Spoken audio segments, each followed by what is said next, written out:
Welcome to Suman TV. నేను మీ Suman TV Nag. Kolkata ఇన్సిడెంట్కి సంబంధించి మనం ఎప్పుడూ కూడా మాట్లాడుకునేటప్పుడు దీని వెనక సూత్రధారులు ఉన్నారు, మన కంటికి కనిపించేది పాత్రధారులు మాత్రమే అనుకునేటువంటి విషయం ఇన్సిడెంట్ మొత్తం అబ్జర్వ్ చేసి మేము చేసినటువంటి ఎపిసోడ్స్ డే 1 నుంచి ఈ రోజు వరకు కనుక చూస్తే కొన్ని కీలక విషయాలు, కీలక అంశాలు నిశ్చితంగా పరిశీలిస్తే మనకు డెఫినెట్గా అర్థమవుతాయి. ఓహో, దీని వెనక ఒక పెద్ద లాబీయే ఉంది. దీనికి సంబంధించినటువంటి వాటిలో వైద్య రంగంలోనే ఎవరికీ తెలియనటువంటి విధంగా దీంట్లో పెద్ద కుంభకోణమే దాగుంది అనేటువంటి విషయం మాత్రం డెఫినెట్గా అర్థమవుతుంది. ఆ కీలక అంశాలు, విషయాలు ఏంటి అండ్ అందులో ఉన్నటువంటి లోతు ఏంటి అండ్ దీనికి సంబంధించినటువంటి వాటిల్లో పూర్తిగా రైట్ జడ్జిమెంట్ ఇన్ టైంలో రాకపోవడానికి ఎవరెవరు ఏ రకంగా దీని వెనక ప్రయత్నాలు చేస్తూ ఉన్నారు, ఎవరెవరి హస్తాలు ఉన్నాయి అనేటువంటిది కూడా ఈరోజు మనతో పాటు హైకోర్టు అడ్వకేట్ రవీంద్రనాథ్ గారు రివీల్ చేయబోతున్నారు. అండ్ ప్రీవియస్ వీడియోలో కూడా ఒక మాట అన్నాము, దీని వెనక ఒక కీలక నేత ఉన్నారు, కీలక మనుషులు ఉన్నారని కూడా చెప్పడం జరిగింది. ఆ మనుషులు ఎవరు, వాళ్ళ కథ ఏంటి అనేది సో ఈరోజు రవీంద్రనాథ్ గారు రివీల్ చేయబోతున్నారు. అది వారి మాటలో తెలుసుకుందాం. Hello sir. హాయ్ అండి నాగరాజు గారు. అక్కడ జరిగేది అతిపెద్ద కుంభకోణం. అది బయటికి రానియకుండా ఈ రోజు వరకు కూడా దాని వెనక చాలా పెద్ద హస్తాలు ఉన్నా కూడా సో ఒకదానికొకటి కలుపుకుంటూ ముందుకు వెళ్ళిపోయి అది బయటికి రానియకుండా చేసి ఇప్పటికీ కొంతమంది సూత్రధారులు ఉన్నారు, కానీ పాత్రధారులు మాత్రమే మన కంటి ముందు కనిపిస్తూ ఉన్నారు.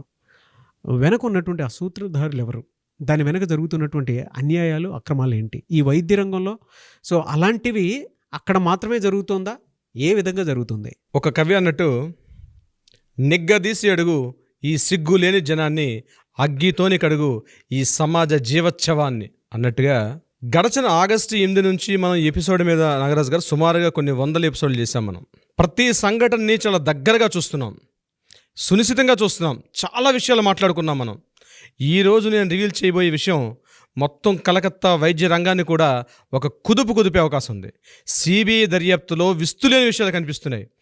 అంతు పట్టని రహస్యాలు ఉన్నటువంటి వైద్య వ్యవస్థలో పశ్చిమ బెంగాల్ ప్రభుత్వం గడచిన దశాబ్ద కాలంగా చేస్తున్నటువంటి ముష్కర మానవ దాడి అనమాట. అది యాక్చువల్గా వైద్య రంగంలో ఎంతటి చీడ పురుగులు ఉంటారా మనం గడచిన ఎపిసోడ్లో మనం చెప్పాం. నాగరాజు గారు దీని వెనకాల ఒక పెద్ద హస్తం ఉంది, ఒక కీలక నేత ఉన్నారు, ఆ కీలక నేత ఈ మొత్తం వ్యవస్థను నడిపిస్తున్నాడని మనం చెప్పాం. దీనిని ఈరోజు సిబిఐ దర్యాప్తు సంస్థలో మనకు అందినటువంటి ఇన్ఫర్మేషన్, అథెంటికేషన్ ప్రకారం మనం మాట్లాడుతాం. నాగరాజు గారు గొప్ప విషయాలు, కొత్త విషయాలు, ఒళ్ళు గగురు పొడిచే నిజాలు, రోమాంచితమైన నిజాలు ఎన్నో బయటికి రాబోతున్నాయి. నాగరాజు గారు ఇది ఒక ఎపిసోడ్లో కాదు, మెల్లమెల్లగా మనం ఒక్కొక్క ఎపిసోడ్లో ఒక్కొక్క ఎపిసోడ్ చేసుకుంటూ వెళ్దాం. మనం అందులో ఫస్ట్ టైం ఇన్ని రోజుల తర్వాత ఆఫ్టర్ 36 days రేపు సెప్టెంబర్ 17th సుప్రీంకోర్టు ముందు సీల్డ్ కవర్లో రిలీజ్ చేయబోయే ముందు మనకి అక్కడ సిబిఐ వాళ్ళు దర్యాప్తులు ఎందుకు ఇంత లేట్ అవుతుంది, ఎందుకు ఈ దర్యాప్తు విశ్లేషణ ఇంతగా లేట్ అవుతుంది, హంతకుడికి ఇమీడియట్గా అక్యూజ్డ్కి ఇమీడియట్గా ఉరిశిక్ష తీస్తే అయిపోతుందని మమతా బెనర్జీ గారు ఆ రోజు సరిగ్గా 1 week తర్వాతనే, ఎప్పుడైతే సంఘటన జరిగిన 4 days తర్వాతే ఆమె ధర్నాలో పాల్గొని మరణశిక్ష విధించాలని రాస్తారోకోలు ఎందుకు తీశారు, దీని వెంబడి ఉన్నటువంటి గూడు పుఠాని ఏంటి, ఒక బహిరంగ రహస్యాలు ఒక్కొక్కటి వెలుగులోకి వస్తున్నాయి.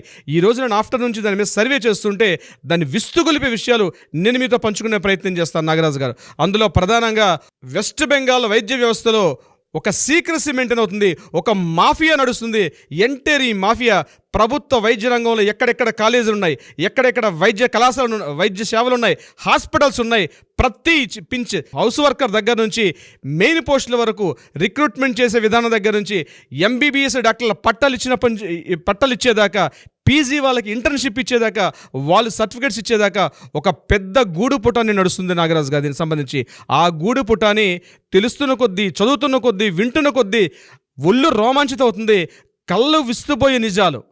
ఇదంతటికి కారణం నిన్న ఆగస్టు 8 జరిగినటువంటి దారుణుడిని కూర్చు అభయ దీనికి బలైపోయినటువంటి ఒక ఫస్ట్ వ్యక్తిగా కాకపోవచ్చు, కానీ ఆవిడ కూడా ఒక కీలకమైనటువంటి ఒక వ్యక్తిగా మారిపోయింది. దారుణ మారణకాండలో ఆవిడ ఒక బలిపశువుగా మారిపోయింది. ఈరోజు ఎవరైతే డాక్టర్ అభయ దీనికి బలిపశువు అయిపోయింది, కొంతమంది చేసినటువంటి మాఫియా ఆగడాలకు ఈవిడ బలైపోయింది. ఈ చర్చ అంతా కూడా క్రిమినల్ లా ప్రకారం, క్రిమినాలజీ ప్రకారం, లీగల్ టెర్మినాలజీస్ మాట్లాడుకుంటారు. కానీ సిబిఐ దర్యాప్తులో కొన్ని వెలుగులోకి వచ్చిన విషయాలు, కొత్తగా వస్తున్న విషయాలు నేను మీద కొంచెం మరికొంత ప్రయత్నం చేస్తాను నాగరాజు గారు. ఎందుకు దీనికి ఇంత ఇంట్రడక్షన్ ఇవ్వాల్సి వచ్చిందంటే ఈ కంటెంట్ అంత పవర్ఫుల్ అండి నాగరాజు గారు. నేను చదువుతుంటే నా కళ్ళల్లో, మీరు చెప్తే నమ్మరు, నేను మధ్యాహ్నం నుంచి లంచ్ కూడా చేయలేదు ఈ న్యూస్ తిన్నప్పటి నుంచి కూడా. అంత రోమాంచితమైంది న్యూస్ నాకు చూసిన తర్వాత. ప్రధానంగా 4 days బ్యాక్ సిబిఐ వాళ్ళు ఒక కొత్త వ్యక్తిని దర్యాప్తులో తీసుకున్నారు.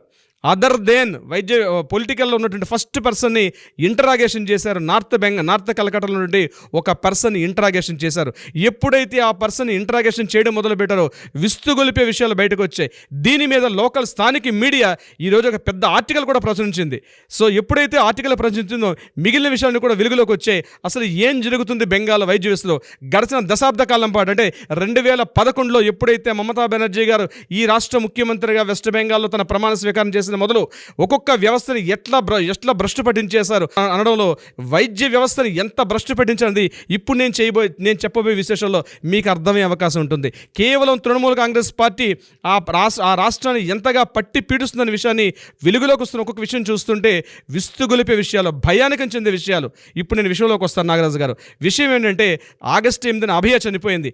అభయ ఎందుకు చనిపోయింది? సంజయ్ రాయ్ అనే ఒక వ్యక్తిని బలిపశం చేస్తూ ఇతనే నిందితుడు, ఇతనే ప్రధాన కారకుడు. ఉదయం 4 గంటలకి ఈ ప్రాంతానికి వెళ్ళాడు. ఆ అమ్మాయిని అటెంప్ట్ టు మర్డర్ చేశాడు. ఆ అమ్మాయిని అత్యాచారం చేశాడు, బలాత్కారం చేశాడు, ఆమె మానభంగం చేసి ఆమెను చంపేశాడు అత్యంత క్రూరంగా అని చెప్పడం జరిగింది. దీని మీద హైకోర్టు కూడా దీని మీద ఆల్రెడీ ఇదే క్రూరమైనటువంటి చర్య అన్నటువంటి వర్డ్ వాడడం కూడా జరిగింది. అయితే ఇంత క్రూరమైన చర్య ఒక నిందితుడు చేయగలడా? స్థానిక మీడియా ఎప్పటి నుంచో గగ్గోలు పెడుతుంది. దీని వెంబడి ఏదో పెద్ద విషయం ఉంది. ఎప్పుడైతే సిబిఐ వాళ్ళ దర్యాప్తు సంస్థలు చేస్తూ వెళ్తున్నారో ఈరోజు కొత్త విషయాలు వెలుగులోకి వస్తున్నాయి. ఆ కొత్త విషయమే that is the North Bengal lobby. ఏ ఒక్క వైద్య విద్యార్థిని తట్టి అడిగినా ఈ వర్డ్ చెప్తాడు, నార్త్ బెంగాల్ లాబీ. ప్రతి డాక్టర్కి తెలుసు.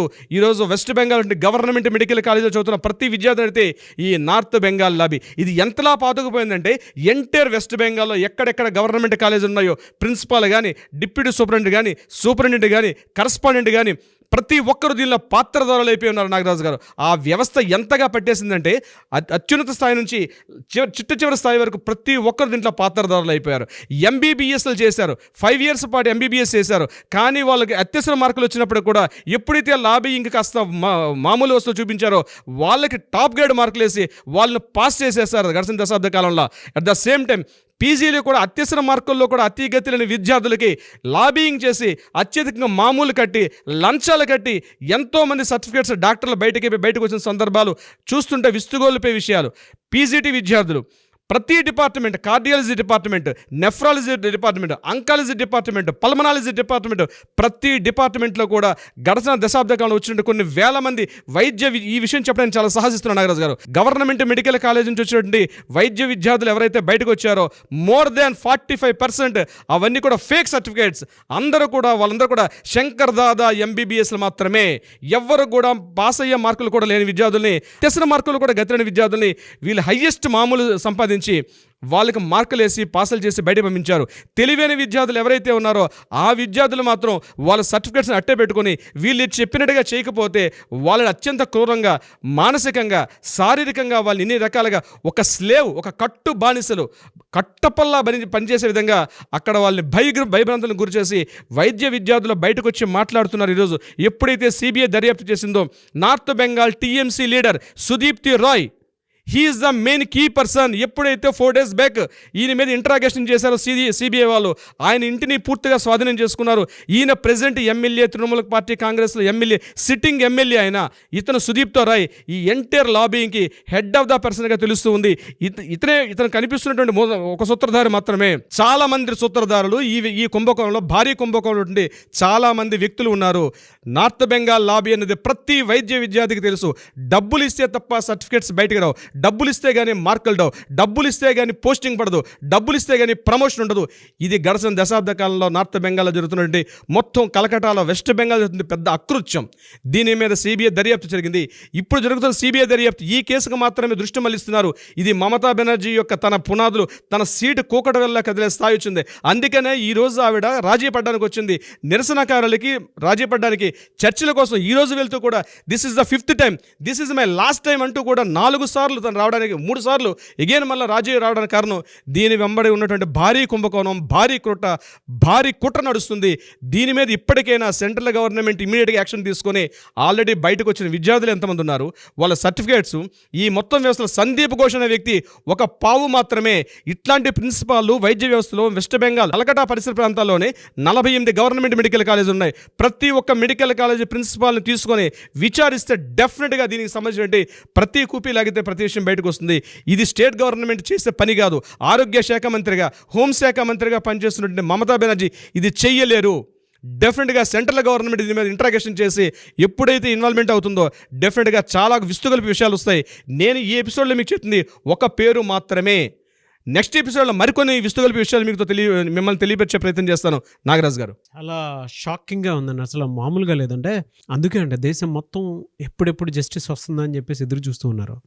ఈవెన్ సుప్రీంకోర్టు కూడా ఫస్ట్ టైం లైవ్ ఇచ్చి దానికి సంబంధించినటువంటి వాటిల్లో హియరింగ్స్ కూడా డైరెక్ట్గానే జరుగుతూ ఉంది. ఏం జరుగుతుంది ఏంటి అనేటువంటి దాని మీద. అందుకే అంత భయపడి దీనికి సంబంధించినటువంటి వాటిల్లో ఎప్పటికప్పుడు సెన్సేషన్ న్యూస్గానే మారిపోతూ ఉన్నటువంటి ఒకే ఒక ఇన్సిడెంట్ ఇది మన ఇంట్లో జరిగిన సమస్యే. అండ్ దాంతోపాటు రెగ్యులర్గా ఇలాంటి వ్యవస్థ, కుట్రపూరిత వ్యవస్థలు ఏవైతే ఉంటాయో అవన్నీ బయటికి వచ్చే అవకాశం ఉంది అని చెప్పడంలో ఏమాత్రం సందేహం లేదు. ఒక మంచికి ఇదే సరైన నాంది. ఏదేమైనా we want justice, we demand justice. నేను మాత్రం మీరు మాట్లాడేటప్పుడు అసలు అంత దారుణమైనటువంటి అరాచక పాలన అక్కడ జరుగుతుంది అనేటువంటి విషయం ఆలోచించుకుంటుంటే చాలా భయాందోళనగా ఉంది నాకు. ఏదేమైనా నెక్స్ట్ ఎపిసోడ్లో చూద్దామండి. Thank you so much Ravindranath గారు. Thank you so much Nagaraju గారు.